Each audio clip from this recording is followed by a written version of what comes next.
حمد والصلاۃ والسلام نحو میر درس نمبر 12۔ آج کے درس میں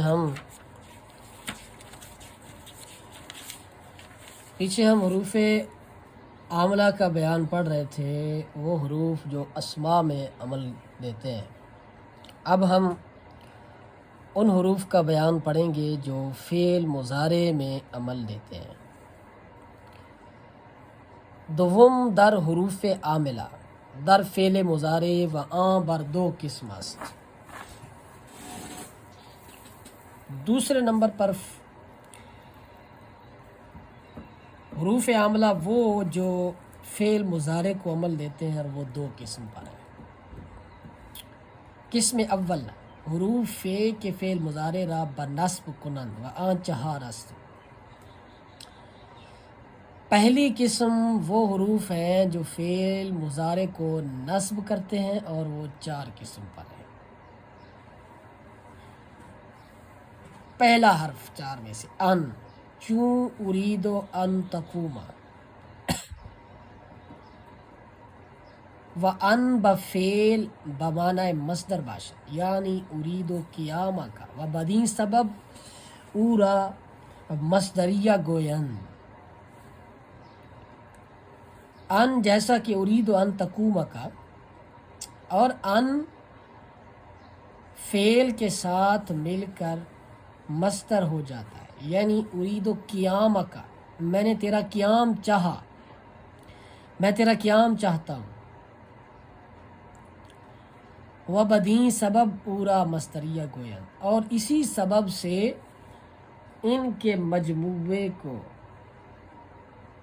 مصدر معول اور ان کو ان مصدریہ کہتے ہیں، اور ان کے مجموعے کو ہم مصدر معول کہیں گے، یعنی وہ مصدر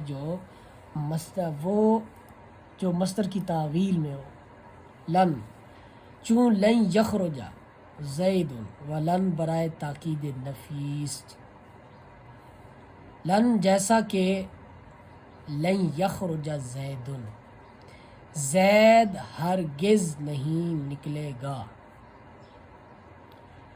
اور لن برائے تاکید نفی آتا ہے، نفی کے اندر تاکید پیدا کرنے کے لیے آتا ہے، یعنی کہ ایک تو فعل مضارع کو استقبال کے ساتھ خاص کر دیتا ہے، دوسرے نمبر پر اس کے اندر تاکید پیدا کر دیتا ہے، نفی پیدا کر دیتا ہے، اور تیسرے نمبر پر نفی کے اندر تاکید پیدا کر دیتا ہے۔ سوم کہ، چوں اسلم تو کہ ادخل الجنہ۔ تیسرا لفظ جو حروف نواسب میں سے ہے وہ کہ ہے۔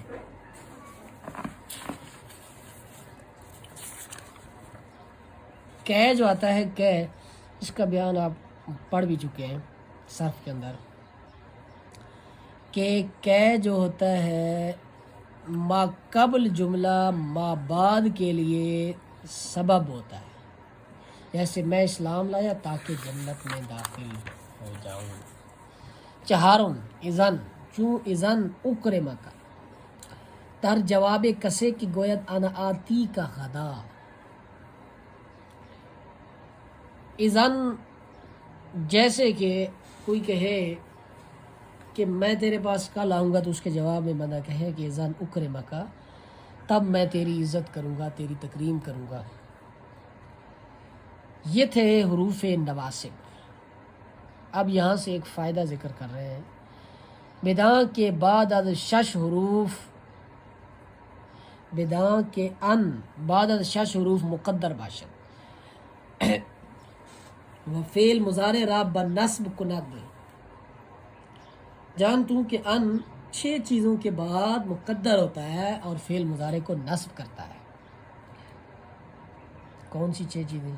حتیٰ کے بعد، نحو مررت حتیٰ ادخل البلد، اصل عبارت ہے مررت حتیٰ ان ادخل البلد، اور لام جہد کے بعد،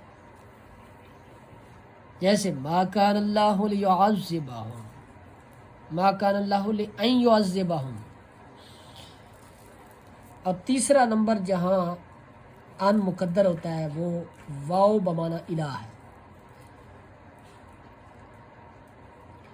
واو بمانا الا ان یا الا ان، جیسے لَأَلْزَمَنَّكَ او تُعْطِيَنِي حقی، یہ اصل عبارت ہوگی لَأَلْزَمَنَّكَ الا ان تُعْطِيَنِي حقی یا الا ان تُعْطِيَنِي حقی، دونوں لفظ ٹھیک ہے۔ سمجھ آ رہی بات کی؟ یہ وہ مقامات ہیں جہاں ان مقدر ہوتا ہے۔ اس کے بعد واو صرف کے بعد یا لام کہ کے بعد، وہ لام جو کہ کے معنی میں آتی ہے، اس کے بعد وفا کے در جواب شش چیز است، وہ فا جو 6 چیزوں کے جواب میں آتی ہے اس کے بعد بھی ان مقدر ہوتا ہے۔ 6 چیزیں وہ کون سی ہیں؟ امر، نہی، نفی، استفہام، تمنی، عرض۔ وَأَمْثِلَتُهَا مَشْهُورَةٌ، اور ان کی مثالیں مشہور ہیں۔ یہ کہہ رہے ہیں کہ یہ 6 چیزیں انہوں نے گنوائی ہیں جن کے بعد ان مقدر آتا ہے۔ ان میں سے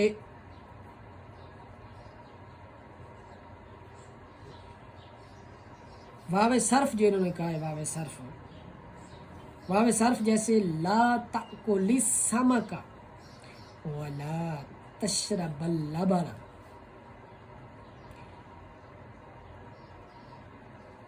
مچھلی نہ کھا اور اس کے ساتھ دودھ نہ پی، یعنی مچھلی کے ساتھ دودھ نہ پی۔ یہ واو جو یہاں آئی ہے اس کو واو صرف کہتے ہیں، اور ان کی مثالیں یہاں انہوں نے دی ہوئی ہیں جو انہوں نے کہا نا امثلتها مشہورۃ، یعنی ہر ایک چیز کی مثال بھی انہوں نے علیحدہ سی درجہ دے رکھی ہے، اس کا مطالعہ کریں۔ اس کے بعد قسم دوم حروف کے فعل مضارع را بجزم کنم، قسم دوم وہ حروف جو فعل مضارع کو جزم کرتے ہیں، وہ 5 اور وہ 5 لم، لما، لام امر، لا نہی، ان شرطیہ۔ ہر ایک کی مثال بھی دے دی ہے، لم ینصر، لما ینصر، یا مثال جمع کی دے دی ہے لما ینصرو، لینصر، ولا تنصر، وان تنصر انصر۔ جمع کی مثال غلط ہے نہیں، یہ نا یہ حرکت غلط دے رہے ہیں، غلط لکھ رہے ہیں، ادھر لما ینصر آتا ہے، واو تو آتی ہے، نہیں واو نہیں آتی، واو اور چیز کی ہے، واو تو عطف کے لیے انہوں نے بیان کیا ہے۔ لما ینصر لفظ ہے، انہوں نے را پر پیش دی ہوئی ہے، یہی تو بتانا ہے کہ جزم ہے۔ ولا تنصر، وان تنصر انصر، سارے مجزوم ہیں۔ اور جان تو آگے ایک فائدہ بتا رہے ہیں، اور جان تو کہ ان در 2 جملہ رواد، ان 2 جملوں میں داخل ہوتا ہے، چون ان تدرب ادرب، جیسا کہ ان تدرب ادرب، جملہ اول را شرط گوئے، جملہ دوم را جزا، پہلے جملے کو شرط کہتے ہیں، دوسرے جملے کو جزا کہتے ہیں۔ وہ ان برائے مستقبل است، اور ان مستقبل کے لیے آتا ہے، اگرچہ در ماضی رواد، اگرچہ ماضی میں جائے، ماضی میں داخل ہو، چون ان ضربتا ضربتو، و این جا جزم تقدیری بود، جیسا کہ ان ضربتا ضربتو، اگر تو مارے گا میں بھی ماروں گا، اور اس جگہ جزم تقدیری ہوتی ہے، زیرا کہ ماضی مورب نیست، اگر ماضی پر ان داخل ہوگا تو وہاں پر جزم تقدیری ہوگی، کیونکہ ماضی جو ہے یہ مورب نہیں ہے، تو اس پر اعراب جاری نہیں ہو سکتا۔ فائدہ، پھر یہاں سے ایک فائدہ بنا کے، چون یہاں سے تھوڑی سی عبارت کا مسئلہ ہے، یا تو آپ پڑھیں چون جزا جملہ اسمیہ باشد، یا پھر آپ پڑھیں چون جزائے شرط جملہ اسمیہ باشد۔ بنا کہ چون جزائے شرط جملہ اسمیہ باشد، یا امر یا نہی یا دعا، فا در جزا آوردن لازم بود، جان تو کہ اگر شرط کی جزا جملہ اسمیہ ہو یا امر ہو یا نہی ہو یا دعا ہو، جزا کے اندر فا کا لانا لازم ہوتا ہے، جیسا کہ تو کہے ان تأتینی فانت مکرمن، اگر تو میرے پاس آئے تو تو مکرم ہوگا، وَإِن رَأَيْتَ زَيْدًا فَأَكْرِمْهُ، اور اگر تو زید کو دیکھے تو اس کی تعظیم کر، تکریم کر۔ ان اتاک امر فلا تہن، اگر تیرے پاس امر آئے اس کی توہین نہ کرنا۔ وَإِن أَكْرَمْتَنِي فَجَزَّاكَ اللَّهُ خَيْرًا، اور اگر تو میری تعظیم کرے گا اللہ تعالیٰ تجھے جزائے خیر عطا کرے گا۔ یہ تھا جناب آج کا درس۔ اس کے بعد انشاءاللہ تعالیٰ دوسرا باب نحو میر کا شروع ہو رہا ہے۔ ہاں